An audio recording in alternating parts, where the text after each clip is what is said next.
I was working, I got married after 2 years, after nimepata ball, akaniambia niache kazi. Akanifungulia kazi. Sasa stories nimesikia million times. Nilipomaliza kulea sasa sikulanika mtu wangu tunaona mtoto ameenda shule. Nikamwambia si tu utaniwekea kazi. Akaniuliza nini unakosa. Hello beloved and welcome to my YouTube channel.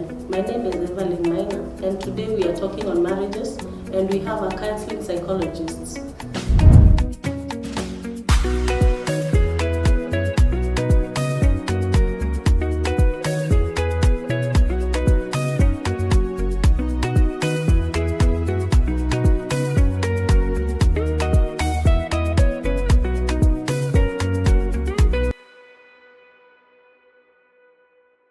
Thank you so much, Evelyn. My name is Grace Destiny for the viewers, and welcome to this channel.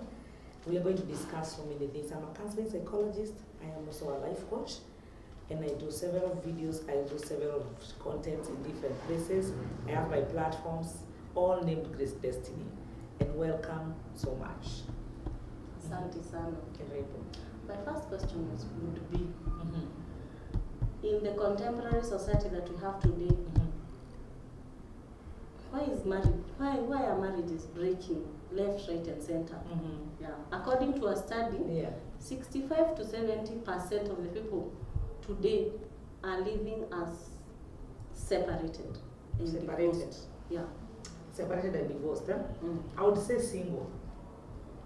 In general, because we also have a big number that has never been married. It means separated and divorced literally means they've been married. Yeah, I'm talking about those who have been married. Okay, people who have gotten children out of wedlock. Talking about people who have dated, whether marriage or just a dating, and then it's never worked. Or you want us to talk about a real marriage, where people were in a setup where they are living together as a man and wife, and then it breaks. Yeah, living together as man and wife, then it breaks. Okay. One thing I would say is that entry point matters. How did you get into that marriage? Why did you get into that marriage? What was marriage according to you as you walked in? You understand? Yeah. What were you going for? And how did you get in? We have so many entry points in marriage. And also different schools of thoughts people subscribe to as far as marriage is concerned. These two people, if they get married, wataachana, ama waishi kwa ndoa ambayo ni toxic, because their values will never marry. Conflict of values itaishi tu ikiwa hapo. Hapo hakuna shetani amekuja mahali. Hakuna pepo ya kwenda kuombea. Ni kuanalyze na kuangalia who are we. And the problem is tunaingia kwa ndoa bila kuangalia hizo mambo. What makes us get into marriage without having to discuss these matters? Tutakuta mwanamke akisema I was working, I got married after 2 years, after nimepata ball, akaniambia niache kazi. Akanifungulia kazi. Sasa stories nimesikia million times.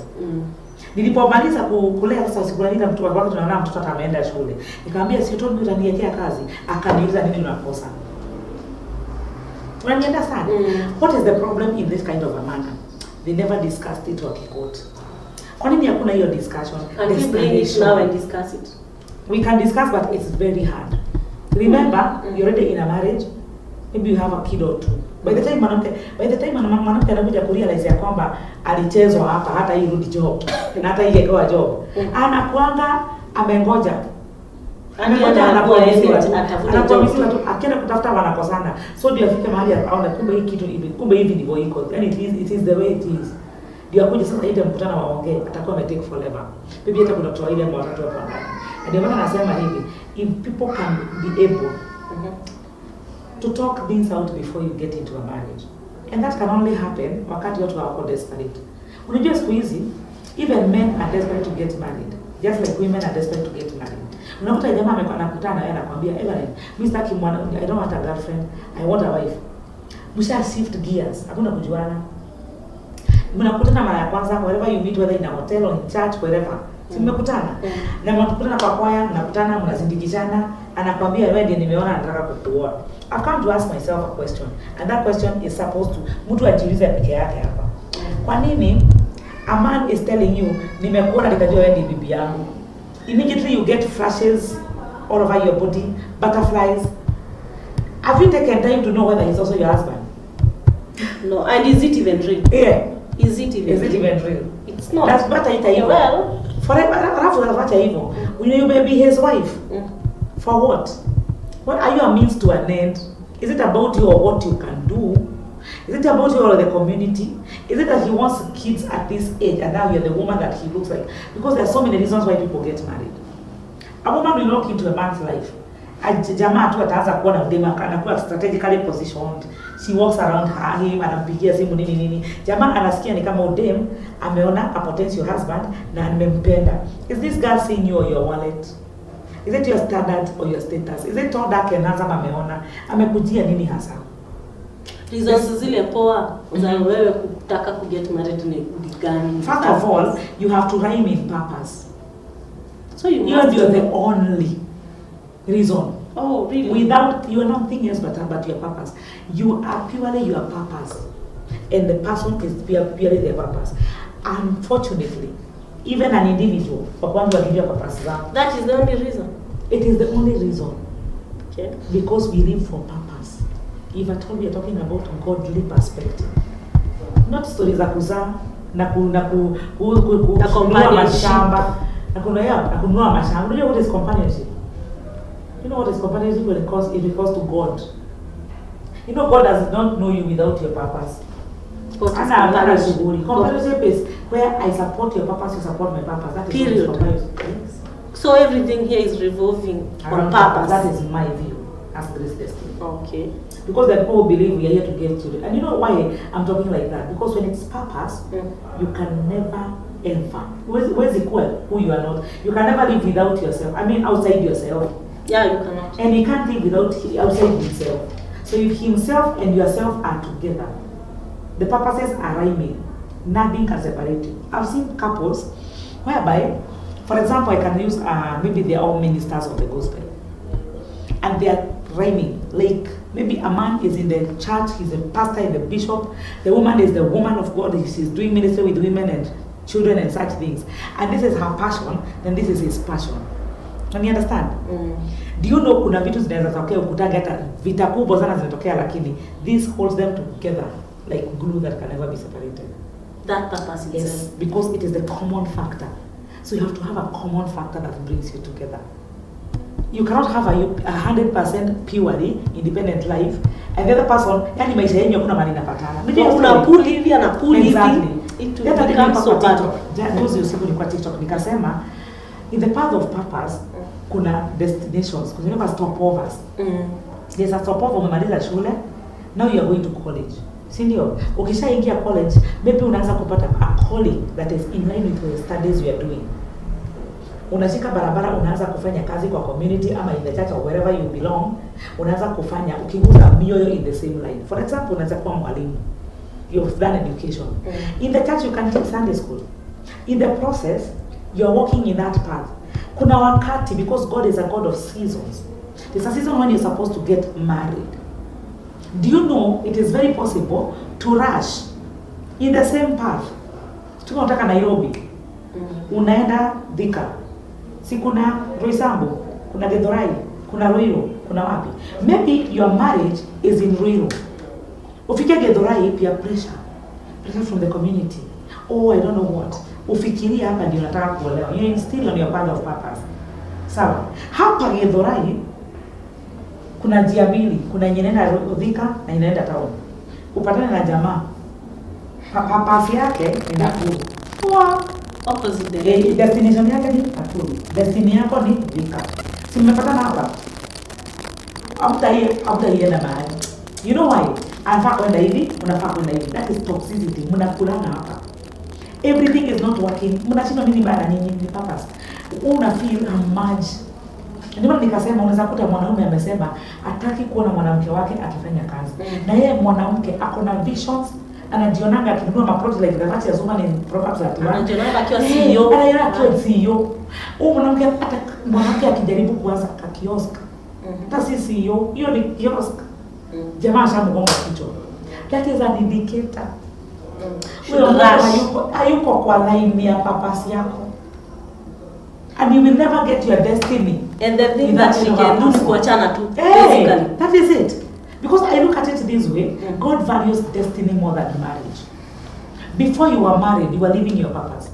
Otherwise kama Mungu alikuwa na value marriage sana, ungeolewa na ungezaliwa ukiolewa. But there's a part of you that you must grow. As a human being, as you walk doing fulfilling your purpose, then you connect with a person on the same path. Mwenye mnapelekana, either like a pedal of a bicycle. When you are up, I am down. That is how marriage is supposed to be. One purpose, one mission. But people have different missions. And I'm telling you, when you do you know there are people who walk in the same mission? Iko deep sana that connects the two of them, such that mwanaume anaweza enda, like men sometimes do. Atoke huko naenda hali yenye anataka. But something will never let him disconnect here because this purpose is too strong. The bond of purpose is too strong. Atajikuta ameenda na narudi hapa. And the woman, because the purpose is giving her confidence, hata afuati. I know. Exactly. I'm busy here. But let me tell you, an empty vessel is very dangerous because it looks to be filled by the other part. Most people are empty. Sometimes we meet two empty vessels. Mwanaume ni empty, mwanamke ni empty. Na moja huyu anifill, huyu na moja ni mfill. Hakuna mwenye anafill mwingine. That's why we need to help our children, our young people. Because young people are walking into marriage thinking marriage is a destination. No. Marriage is not a destination. It is a means. Marriage is supposed to happen so that you can help each other reach your destinies. And move to purpose. Yes. So when you really look at your life, it has to be you first. Then the other person. Yes. And you're gonna be nasemanga hivi, I look forward to one day, Evelyn, when people will go dating. They date, they sit, they talk about themselves. I think you know what, Kim? It was nice meeting you. We are not. Adios. We are good friends. Na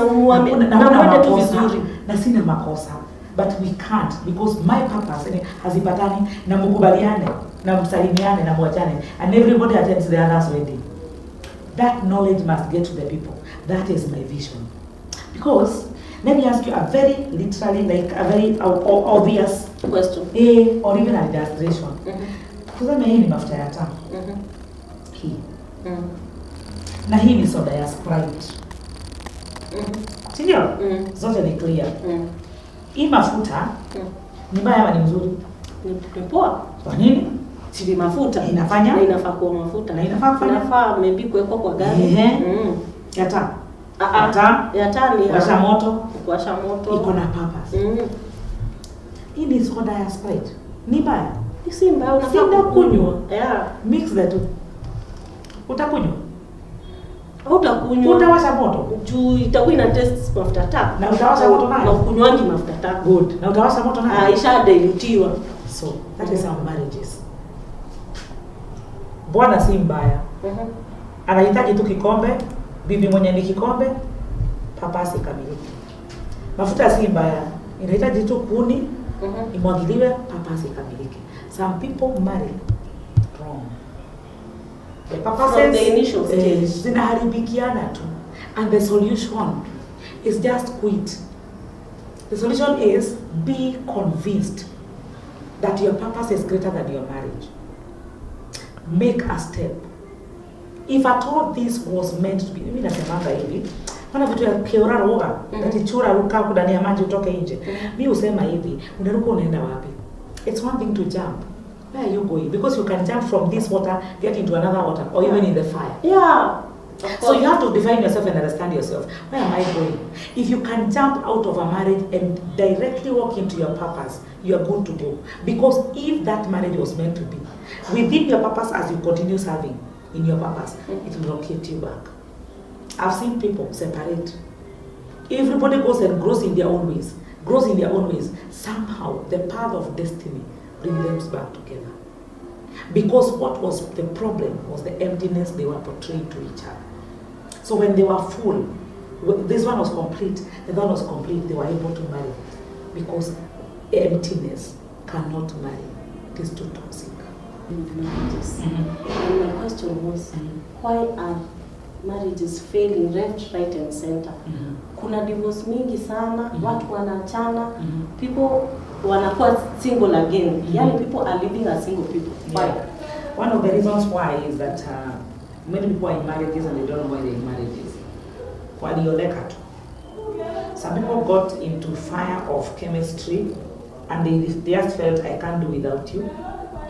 I can't stay another day without you. They decided, let's come and live together. Some people just went for a sleepover. One thing led to another and they found themselves pregnant. In fact, there are so many people who were in marriages through pregnancy. They just got pregnant and they were not even sure whether this is the spouse I wanted. They were not even sure whether they are compatible or not. Pregnancy brought them together. So they did not date in the first place. They didn't date in the first place. When they dated, they had not come to a conclusion of this is what we want for the rest of our lives. Because there are people who can date and they just decide, let's just keep it rolling until we make a decision. Then boom, the baby comes. Some people will even walk to the aisle in a church wedding. A very holy matrimony. Prayed for in the church at the altar. But what didn't have the foundation of what marriage is. In fact, I've come to realize that very few people know what marriage is until they meet. So they learn it while they're in. There are people who usually say that marriage is the only job you get a certificate before you work. And you work after you get a certificate. And that becomes a big problem. You know why? Because you should know why you're going somewhere. That way, you'll be able to weigh between the good and the bad of everything. Because everything has two sides. In marriage, there's a beautiful part of it. The lovey-dovey, the honeymoon, the flowers, the cake. Tell me now, clearly, what is marriage? For the ones that don't know. It's a union between two people with an intention of creating a family. Now, what is union? We are talking bit by bit. It's a union between two people. What is union? In the Bible, when God created marriage, because He's the first one to create the institution of marriage, what did He say? It is not good for a man to live alone. I will create him a helper. So the man needed a helper. Does the woman know that she's a helper? How many women are helpers today? And even the helped, the man, does he know that he needs the help? And even if he thinks he needs help, which one? Washing clothes, cooking, making babies for him? What help does a man need from a woman? Tell us. That is what I'm going to do today. First of all, you have to understand your role as a man and as a woman, because there's a clash of roles in marriages that is bringing a lot of conflict. Whereby, gone are the days where a woman used to stay in the house, then the man would go and fend for the family, akuje na chakula, alipe school fees, alipe nyumba ama alete provision, in general. Wanawake wamesoma, we have gone to school, and nimekuwa nikisema kitu moja. One of the major problems zenye zinafanya marriages, because initially they used to work. Now, ndio shida ziko. Kitambo families they used to zilikuwa tu sawa. Ni ngumu ungesikia watu wameachana, it was such a stigma in the community. But right now it's like everyday thing. Hata kuna mtu anashtuka akisikia watu wameachana because imekuwa normalized. What happened? Niingize mambo ya civilization and technology, education, empowerment. Ilifanya nini? Ili change situation at home. Na venye ilibadilisha purely sana, not purely but sana, the woman was elevated from where she was. Hakuwa anatoka kwa nyumba, hakuwa na chochote chake. Hata akilima ng'ombe, akilisha ng'ombe, bwana anaenda kuchukua maziwa kwa daily. Purely mwanamke hata hakuwa na shida. Mbona tunuliwe sukari? Hata akilima kama ndio wa kahawa, the women will go with their children and wachune kahawa, ipelekwa iuzwe, mzee yake pesa. Akisikia kuni yoyote kwa kambi, kwa plot huko, na amaliza kuja nyumbani after 3 days, somebody will ask him a question. Was it right? No. Our family standing? Yes. What happened? Juu ya hiyo uchungu ya kuona msichana wako akipitia hizo mambo, na education imekuja, msichana wako ameanza kusoma. We started giving a bad notion to our girls. Na mimi usema hivi, Evelyn, we were empowered as women, we were empowered economically and academically, but not emotionally. So we are escalating emotionally because pesa niko nazo, nimesoma, I know my rights, I am this woman, empowered woman, but do I know my place in submission? Do I know what it makes for me to have a husband ahead of me? Unaweza kuambiwa hivi, na wazazi ndio walitukosea. Soma, usiwahi kaliwa na mtu. So nakaliwa juu si kusoma. That is the picture you are giving your daughter. Kukaliwa ni nini? Hata umwambie kukaliwa ni gani? Because there's so many girls who don't know the difference between humiliation and submission. Yes.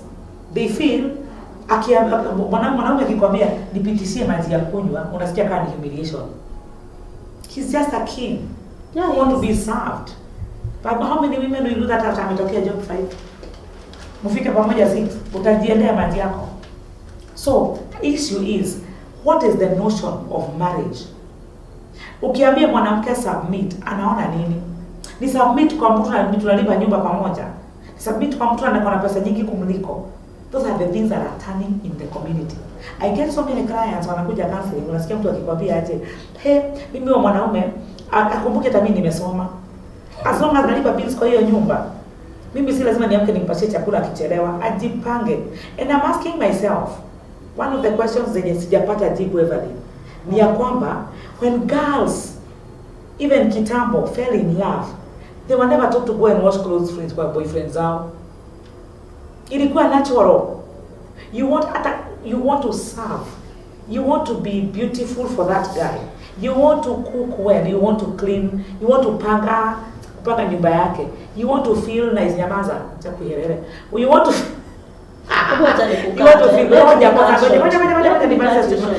I'll finish my statement first. What happened? Wakaanza kusikia ni kama kufanyia huyu mwanaume hii kitu, kumpikia, kumwoshea, ni kunyanyaswa. Information, wrong information, because the nature of a woman is to serve happily without feeling ni kama ananyanyaswa. Uliza swali lako. According to the Christian setup, and we get it on Ephesians chapter 5. Yes. Usome kutoka 22 kuendelea. Inasema mambo ya submission. A wife should submit. Definitely. And a man should love just as Christ loved the church. Yes. And died for it too. That is the statement. And died for what it. Do they know that?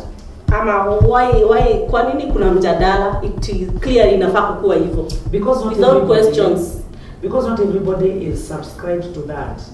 Kuna watu wanaitwa John, Grace, Evelyn, but who are not Christians. They are Christians. Christianity is a denomination. It's actually a religion. A religion is nothing lifestyle.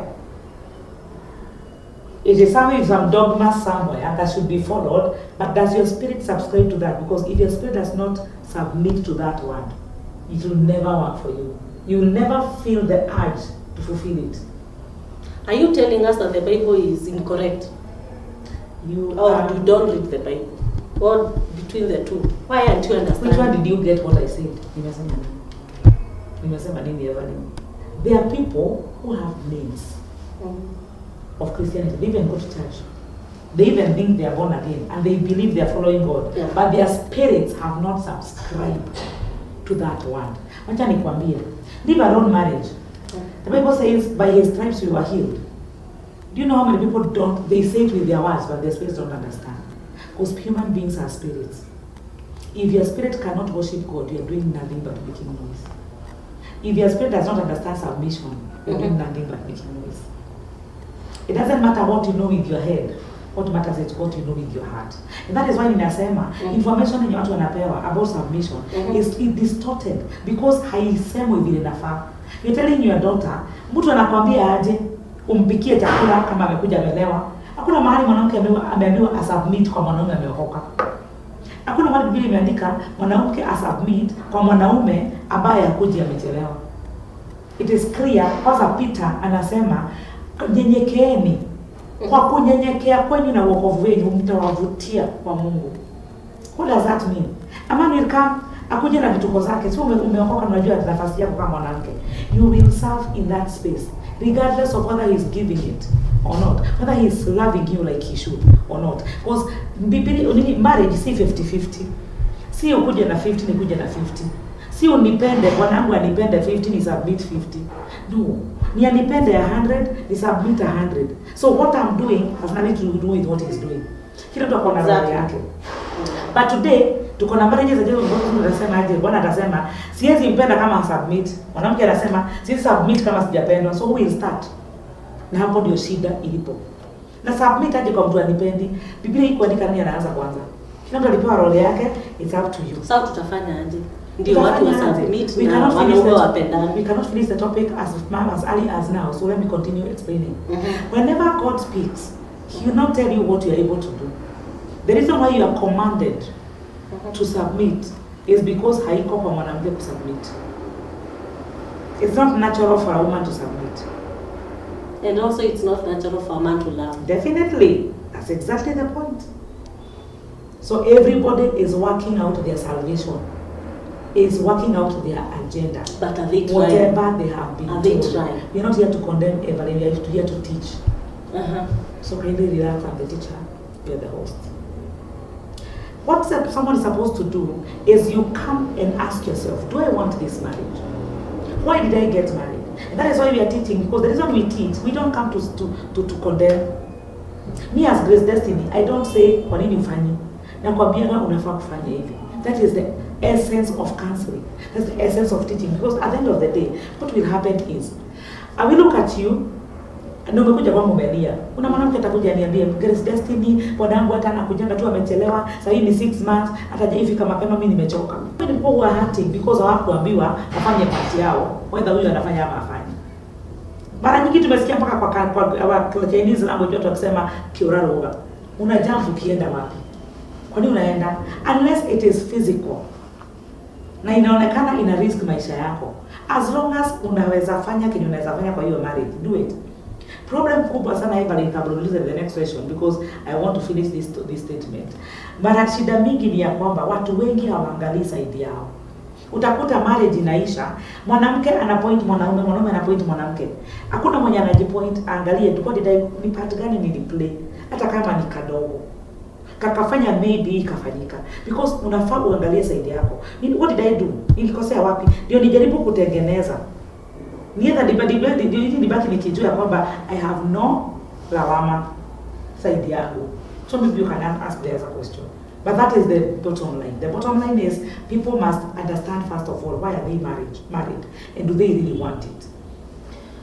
Some of the major things that are causing maybe the marriage to break are insecurities. Yeah, na sana. Okay, well, I don't want to take sides, but a man's insecurity. Why are a man anakuwa very insecure? Maybe you have had two people saying the same. Millions of women are insecure more than men.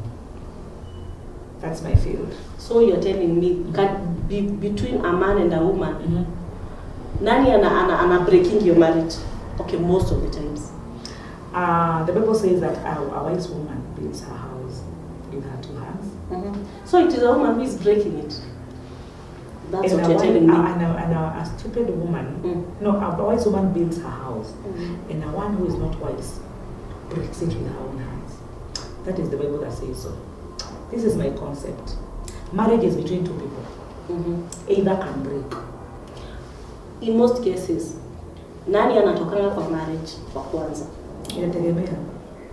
It depends, Evelyn. This is deeper than meets the eye. There are women who leave their marriages and go. Many of them.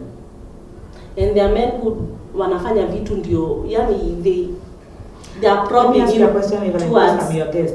Are you here to accuse men or for healing? I'm here to then listen to the counselor. Men and women equally, they make mistakes differently. A man will smell he's not comfortable in the house, he look for someone outside there. And then a woman will remain with tears in the family, in the house. Maybe the man had a reason of getting herself out. And the woman will not even want to address it. You know what happens? Men act, women react. Then men react to the reaction of the woman. And the cycle continues. So it is always good to ask ourselves, what are the challenges that men go through in marriage? What are the challenges that women go through in marriage? What are the weaknesses of men in marriage? What are the weaknesses of women in marriage? Tusikue bias to kind kama we are here to beat men. We cannot be feminist channel. It is not a feminist channel. That is what I'm saying. We cannot be a feminist. Yes. Because the moment we start to say men are the ones who are wanafanyanga hivi, that is very biased. As a counselor, I can't do that. My ethics do not allow that. We have to look at both sides. What do women do to make men live? Number one, women can control given a chance. That's why a woman will pick your phone. Very few men will take your phone. Unless they are sickly insecure. Men rarely touch their women's phones. Women, 99.5%, they are very investigative. In fact, kama kuna watu wanafaa kuingia kwa CID department ni wanawake. They also believe there is another better woman. And most women have a picture of another woman who is better than them in their husband's lives. So they always feel like there's someone else. Amechelewa kuna mwanamke. Hajashika simu yangu kuna mwanamke. Amelala nje kuna mwanamke. Maybe 70% is true. But my question is, you are here as a wife. This is your home. God has given you a marriage. Why are you going out there to fish out information that has not been brought to your nose? Sit and make your marriage work. Trusting in God. Remember, when man was created, he never found a woman. He lived alone for some time. Then the woman came. This weakness of a woman wanting to follow the man too much is because she never existed alone. The man did. That's why a man will disappear into his man's cave, and the woman will think anitaki. Ajakosa kukutaka. You shouldn't even be, that should not be the first conclusion. Kwa nini akose kukutaka? Don't you believe you have something that he must need from you? So this man, this man did not ask for a wife. That's why I would like telling women, you are God's agenda throughout. Keep it that way. You are God's agenda throughout. Keep it that way. And that is why in making a marriage work, I am not for men to be left out without working the marriage. But I'm here saying, a woman, you can go to God and tell God, you created me for this man. You brought me into his life. Give me everything I need, and I want the teachings, the guidelines from you. I won't even look at what he's doing. I look at what I'm supposed to do. Sort him. He's your son. Because he's the head. And we cannot rule upwards. We cannot correct upwards. His head is God. He's your head. You cannot when it comes to you correct downwards. Yes. Always. So you have nothing to correct. No. You tell his father to correct him. Oh. Yes. Perfect. That is it. What are the other causes of breakages in marriage? Breakages in marriage. Most of the times is communication. There's a lot of miscommunication. In fact, communication is the biggest part, more than finances and infidelity. You realize what a man hears when a woman says something is so different from what the woman says. You will see having a conversation with a man, uongea vitu 50, asikie 10 zile mbaya. Zingine hajasikia. Hajasikia kitu nzuri hata moja. No one approach. How do you approach it? The first 3 words in your conversation, especially kama mmeamua ni kesi, like I want us to talk, we have to discuss these issues. Words zako za kwanza 5 zitamshat ama zimfungue kusikiza. Na kutoka hapo hata sikia anything else. Nothing. Zero. And he'll make conclusions zenye huko umesema. Then the next time you sit atasema si ulisema even if you're like, when did I say when? How? Na ni kama kwambia communication is one of the greatest problem in marriages. Na mimi sisemangi ati kuna mtu mzuri hapo. Nasemanga the nature is the problem. The nature of a man, the nature of a woman. So what is the remedy? Maybe we have for a solution. The solution is, can we study? Can we get people to learn? How does a woman operate? How does a man operate? What can a man take in terms of words and even behavior? And what can a woman take in? How does a woman heal? How do you heal a woman from a wound umemweka? And how does a man heal from a wound amewekwa na mwanamke? You see, a man will walk into his house. Akute bibi yake. Bibi amefura. Mwanaume, juu akifura, when a man is quiet, he wants you to keep off. And that is what he will do to you as a woman. When a woman amenyamaza anataka kuulizwa, ndio muongee. A man will walk in, change clothes and leave. By the time anaanza kutoka, hawezi kuuliza. Kama niye hangetaka kuulizwa. Mtaiongea nini? Sio ngoje. Unanielewa kenye nimesema? Ndio understand what I've said. Nimesema ni kwa nini akuulize? Ulizi tu ametoka. Nasikia ndio ushiki. Kenye nasema, are you open to this conversation? Yes. Nimesema kama ni yeye, nature ya mwanaume angetaka kutoulizwa akiwa amenyamaza. Unaona kusikizi? You're so off. You want to condemn men. Even inakusomea mbali. Have the spirit of God. Relax. Let us help marriages. Tusitune watu, tuwasaidie. Even nimesema hivi. When a man is quiet in thoughts, hataki kuongeleshwa. So if he walks in and finds you quiet in thoughts, hata kuongelesha, you will think anafanya madharau. That is the nature of a man. And every time unatreating mtu yenye anataka kutreat. When a woman akikuta bwana yake amenyamaza, she wants to talk back. Nini ni mbaya? Uko sawa? The man will react. Chana mtu ongea. The woman will be like, "Ai." Unanielewa? The conflict of communication. Tumeanza na chini sana. Zile za nimetoka job, nimeboeka, nataka aniulize ndio nimwambie unaona huyo mdosi wangu. So that's as women. You want akuulize ndio usikie care. Na yeye atakaki kuulizwa. So atakutreat kama yeye. Walk out. You will be like, "Yani my husband cannot ask me." Yani hata hakei. Unanipata? Umeelewa sasa miscommunication maana ndio inakujia. So relax. Hiyo swali lingine. Mimi swali yangu ni atawaiulizwa nini? Sina nimesema watu wajue. Mimi nataka kujua. Ataiulizwa lini? Watu wa communicate. Nimesema watu wasome. Understand the nature of a man as a woman. And as a man, understand the nature of a woman. So intentionally, learn to treat a woman not like a fellow man. Understand ya kwamba mwanamke anataka kuongeleshwa na kusikizwa. Understand hivyo. Na wewe understand ya kwamba anaweza walk out, so you are supposed to air your grievances before ulizo. Bibi mimi siko poa. He will listen. Usingoje mpaka akugonge hivi atulize. He will not. He may not. Kwa sababu unaona nini Evelyn? Si kila mtu atawatch hii video. Si kila mtu atapatana na mafunzo kuhusu yenye tunasema. So, if at all wewe utapatana na hii mafunzo na bwana wako akose kupatana nayo. Sasa utaelewa. Najua kuna mwanamke atawatch hii video, najua ya kwamba so akosaki kuniongeleza jua na ako na madharau. Ni nature yake. So nafaa kufanya nini? Nimwambie kabla atoke. Nilikuwa nataka kuambia mimi huyu mdosi amenipo sana. He will step back. Ama akwambia wacha niende nikuje tuongee. Nataka kwambia niende nikuje tuongee kwa nini? That's another topic. Because men operate in boxes. Kuna box inaitwa nyumbani.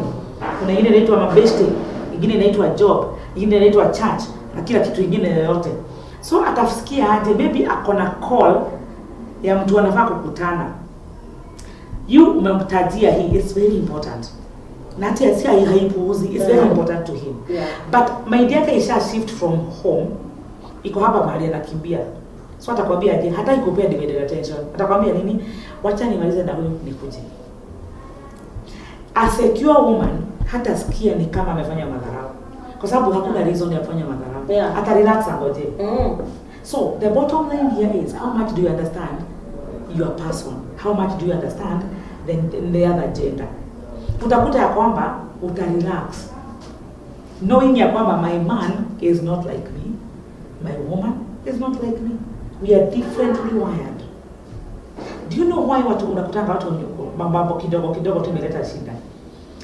Ati bwana ametoka kwa nyumba, ameenda job. Bibi amebaki nyumbani hakuna kitu anafanya. So atamiss after some time. Hi babe. The guy naye ako trained na kazi imemuingia mpaka tayari kabisa. So asalia atachukua simu na akate kushukuru. Ama akate. Ama akameta kupigia baadaye. Unaona? Wewe mwanako utasikia uko ignored. Sasa zingine atakwambia baadaye na akae 2 hours. Bado ako taken by the work. Hizo vitu ukishaelewa mwanaume ya kwamba alitoka box yako na asubuhi na akaingia ya job, utamjudge kwanza. Utapiga the first miss call akikosa kushika job baby yako job tumeshikika. But if you are wrongly informed, utaanza kufikiria he has other people, watu wengine anapenda kuniliko, and then what you'll do? Utaiongea. You tell him. Akikumbuka hakuna kitu kama hiyo. Atasema unanijudge. Na hata kuexplainia, because men don't give details. Women give details. Mwanaume wanasemanga the bigger picture. So atanyamaza tu na mambo yake. Hivyo ndio umeamua utaona akichange. Wewe unataka akuje hapo explain details. Wenyewe akikuuliza kwa nini unyamaza hivyo au huwezi niongelesha ukiwa job. Utakwambia unataka kulifanyika je nikana men cannot do that because first of all he's the king. Si lazima kuwe answerable too much. You cannot investigate him. Okay. He's not your son. So learn to ask questions. Learn to ask questions, madam. Madam, learn to ask questions. Who's the ingine? Hi. Our second. What is this? Our second cause? Yeah, easy breakage za marriage. Hiyo ni ilikuwa ya kwanza communication. Ya kwanza umesema miscommunication. Yes. Ya pili? Ya pili ni different paths. Naitanga conflict of purpose. Conflict of purpose inamaanisha hivi. We met, tukaonana, tukapendana. My way of thinking and your way of thinking, your way of doing things, not ati kwa asubuhi na unapanga vitu na nini. Hiyo ni mambo ya personalities. That one we understand. Lakini kuna kitu inakuwa the wiring of purpose. Unakuta ya kwamba we were not compatible. Our values does not align. They don't align and they don't marry. Tumeoana lakini hazijaoana. They'll give you a very easy, simple example. Mwanamke ni aggressive, ni mtu wa kazi, ni mtu ambitious, mtu wa utukoi. Maybe an industrious woman, we can call her that. Na mwanaume, concept yake ya mwanamke, anafaa kuwa kwa nyumba akilishwa, alea watoto, akae kwa nyumba. And the man doesn't have a problem providing. Na anasikia hivyo ndivyo anataka. So watu wanafaa kujua they need to date right. First of all, they should know themselves. Self-awareness. Self-awareness is the key here. Ndio hata ujue hivi, mimi venye niko, wakati use kind of a person tunaezana na yeye. That's something people don't even check out. Unakuta watu wamekutana kama sasa unaweza kuta watu wenye a woman who is very aggressive, a choleric, ameoa mwanaume very aggressive, choleric. Hawataweza. That's what you're saying. Hiyo ni moto. I want to lead. He wants to lead. Who will lead? So the man will feel like you are not submissive. The woman will feel like uniachie nikue, you're not making me grow. Lakini unajua madam ndiye anafaa kuwa mjanja. Ana step back. Hajui kwa sababu nature yake haiwezi. Anafaa kuolewa na mtu anaweza kumwalau.